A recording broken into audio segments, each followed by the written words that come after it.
அன்னைக்கு ஒரு நாள் எதாச்சியா வந்து பாத்தீங்கன்னா கேரளா சைடு சுத்திட்டு இருக்கும்போது பாத்தீங்கன்னா எதாச்சியா வந்து சரி இங்க தாண்டா இருக்க பே அப்படின்னு சொல்லிட்டு போயாச்சு. ஸோ அப்பதான் வந்து பாத்தீங்கன்னா எதாச்சியா சரி போட் ஹவுஸ்ல தங்கிலாமே அப்படின்னு சொல்லிட்டு போயாச்சு. அப்பதான் வந்து எதாச்சியா வந்து நம்ம நிறைய வந்து போட் ஹவுஸை பார்த்துட்டு வந்து ஃபைனலா ஒன்று உஷார் பண்ணோம்.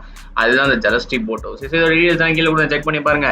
போட் ஹவுஸ்ல கிளீனா தான் இருந்துச்சு. பட் எனக்கு பர்சனலா கேட்டீங்கன்னா ஒரு 3 பேர்லாம் போனீங்கன்னா சத்தியமா போகாதீங்க. ஒரு 10 பேர் 20 பேரா போனீங்கன்னா பயங்கரமா என்ஜாய் பண்ணலாம். அதுக்கு முன்னாடி நம்ம இந்த ரூம் டூரை பார்த்துடலாம். ரூம் டூர்லாம் நல்லா கிளீனா நீட்டா தான் இருந்துச்சு ரூம்லாம்.